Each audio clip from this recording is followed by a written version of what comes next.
पूर्वी बघेलखंड में 0.95% अनुसूचित जातियों एवं 46.2% अनुसूचित जनजातियों के लोग रहते हैं। पूर्वी बघेलखंड में वन क्षेत्रों तथा पर्वतीय एवं पठारी भागों की अधिकता के कारण अनुसूचित जातियों की संख्या अधिक है। अनुसूचित जनजातियां निम्नांकित है: गोंड, उरांव, कंवर, भूमिया, नागेशिया, कोरबा, खैरवार, कोरकू, मंझवार व बैगा प्रमुख है। अधिवास: जनगणना 2011 के अनुसार पूर्वी बघेलखंड प्रदेश में 24,59,432 कुल ग्रामीण जनसंख्या है, जो 2,386 ग्रामीण आदिवासियों में निवास करती है। इस तरह प्रति ग्राम औसत जनसंख्या 3,867 है। इसी तरह पूर्वी बघेलखंड प्रदेश में प्रदेश की कुल नगरीय जनसंख्या का 7.6% निवास करती है, जो पूर्वी बघेलखंड के 24 नगरों में निवास करती है। इस तरह प्रत्येक नगर की औसत जनसंख्या 18,774 व्यक्ति है। कोरिया जिले में 4,53,476 जनसंख्या 636 गांवों में निवास करती है, जबकि बलरामपुर, सूरजपुर और सरगुजा जिले में 1,750 ग्रामीण आदिवासियों में 21,16,312 ग्रामीण जनसंख्या निवास करती है। कोरिया जिला के 8 नगरीय बस्तियां में 2,05,563 नगरीय जनसंख्या निवास करती है, जबकि सूरजपुर, बलरामपुर एवं सरगुजा जिलों के 16 नगरों में 2,45,017 नगरीय जनसंख्या निवास करती है। उसी तरह सरगुजा जिले में नगरों की संख्या 7 थी, जो एक दशक बाद बढ़कर दोगुनी से अधिक 16 हो गई। उसी तरह गांवों की संख्या कोरिया जिले में 2001 में 661 थी, जो एक दशक बाद घटकर 637 रह गई। कोरिया के चांगबकार क्षेत्रों के गांवों का आकार बहुत छोटा है। यहाँ की जनसंख्या कबीली जनसंख्या है, जो छोटे छोटे कबीलों में जातियों के आधार पर बटी होती है। अधिकांश जनजातियाँ अशिक्षित एवं पिछड़ी हुई होती है, जो प्रायः वनों के मध्य ऊंचे भागों पर अपना अधिवास बनाती है। भरतपुर एवं जनकपुर क्षेत्र में सर्वाधिक बिखरे ग्रामीण अधिवास मिलते हैं, क्योंकि यहाँ पर्वतों की निरंतर श्रृंखलाएं, पठार एवं कटे फटे क्षेत्र या बिहाड़ घाटियों की अधिकता है। यहाँ कोयले और बक्साइट का बड़ा निक्षेप मिलता है। वहाँ पर रोजगार की सुविधा के कारण मानव आदिवासियों का विकास हुआ है। उसी तरह अंबिकापुर, चिरमिरी, झगराखंड एवं मनेन्द्रगढ़ की स्थिति परिवहन मार्गों पर होने के कारण इन नगरों का विकास पहले से हो गया है। कुछ नगर कोयला उत्खनन, कुछ नगर बाजार के रूप में है, कुछ नगर प्रशासनिक केंद्रों के रूप में विकसित हुए हैं। कृषि: बघेलखंड कृषि प्रधान है। यहाँ की कृषि नदी घाटियों, समतल मैदानों की उपजाऊ मिट्टियों में जहाँ सिंचाई की सुविधा है, गहरी कृषि की जाती है।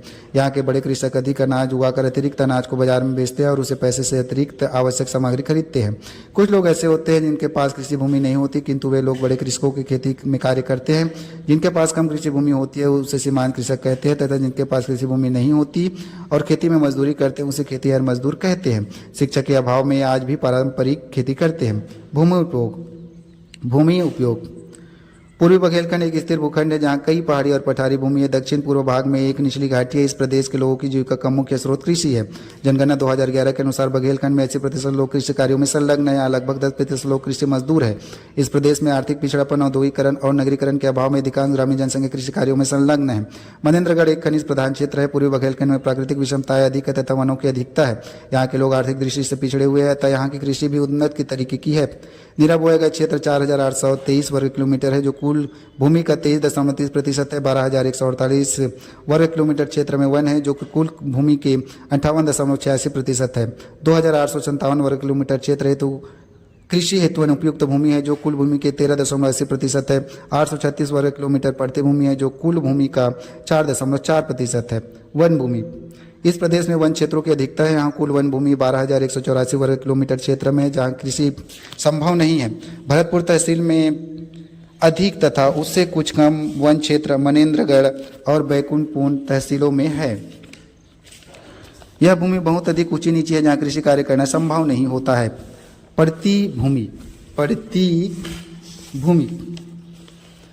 बघेलखंड में लगभग 4.4 अर्थात 836 वर्ग किलोमीटर भूमि पड़ती है। यह खेती योग्य भूमि होती है, लेकिन किसी कारणवश इस भूमि पर खेती नहीं की जाती है। नगरीकरण के कारण इस भूमि का उपयोग होने लगा है, क्योंकि इस भूमि पर नगरों का विस्तार होता है। कृषि भूमि: यहाँ 4,823 वर्ग किलोमीटर क्षेत्र में अर्थात 23.30% भूमि में कृषि की जाती है। यह ऐसी भूमि होती है जिसका उपयोग खेती में उपयोग हो रहा है। इस भूमि को कृषि भूमि के रूप में माना जाता है। भरतपुर में 70%, रामानुजगंज में 50%, अंबिकापुर में 40%, राजपुर में 45% भाग में खेती भूमि है। सिंचाई: पूर्वी बघेलखंड प्रदेश की सिंचाई का महत्वपूर्ण योगदान है। सरगुजा स्टेट गजेटियर में लेख है कि सिंचाई का प्रदेश क्षेत्र में पर्याप्त विकास नहीं हुआ है। यहाँ चावल के खेतों को चारों ओर से मिट्टियों से बांध दिया जाता है, किंतु कृषक कुआं खोदकर सिंचाई के रूप में उसके जल का उपयोग नहीं करते हैं। यहाँ सिंचाई की प्रमुख साधनों में कुआं, तालाब, नहर और अन्य स्रोत है। कहीं कहीं लिफ्ट से सिंचाई की जाती है। नालों को बांधकर भी सिंचाई की जाती है। कुंवरपुर सिंचाई योजना से भी सिंचाई होती है। कृषि फसलें, प्रदेश में धान की सर्वाधिक खेती होती है। दक्षिणी एवं पूर्वी बुंदेलखंड प्रदेश में कुल कृषि भूमि में 60% भूभाग पर धान की खेती की जाती है। पूर्वी भागों में मिट्टी समतल एवं उपजाऊ है तथा वर्षा पश्चिम की अपेक्षा पूर्वी भागों में अधिक होती है। जनसंख्या की अधिकता के कारण इस क्षेत्र में धान की खेती के लिए बड़ी संख्या में मजदूर उपलब्ध होते हैं। धान की अधिक फसलें गहरी मिट्टी के क्षेत्रों में होती है। कोदो कुटकी, यहाँ अनुपजाऊ मैदानी या पठारी भागों में प्रदेश के 15% कृषि भूमि पर इसकी खेती होती है। बैकुंठपुर, मनेंद्रगढ़ और भरतपुर तहसीलों में इसकी खेती अधिक क्षेत्रों में होती है। पूर्वी भाग में अधिक क्षेत्रों पर कोदो कुटकी की खेती की जाती है। तिलहन, यहाँ राम तिल एवं तिल की खेती की जाती है। कुल कृषि क्षेत्रों के लगभग 12% भागों पर इसकी खेती की जाती है। कोरिया, सरगुजा, सूरजपुर और बलरामपुर जिलों में अधिक होता है।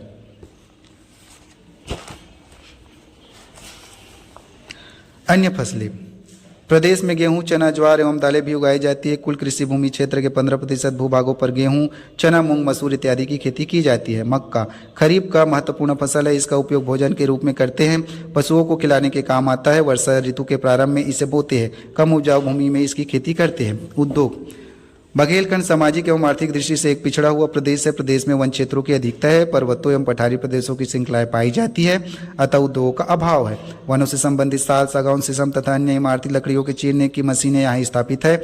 यहाँ लकड़ी से संबंधित उद्योग संचालित है। यहाँ धान की मिलें हैं। यहाँ धान के भूसे से तेल निकालने के मिले हैं। यहाँ जूते के कारखाने भी हैं। पूर्वी बुंदेलखंड में कृषि से संबंधित उपकरण बनाने के कारखाने हैं। यातायात की दृष्टि से अपनी भौगोलिक बनावट के कारण यह प्रदेश पिछड़ा हुआ है। यहाँ कोयले की खानें हैं। वहाँ के कोयले के परिवहन व्यवस्था हेतु रेल लाइन का निर्माण 1970 के दशक में किया गया था। अंबिकापुर सड़क एवं रेल यातायात का केंद्र स्थल है।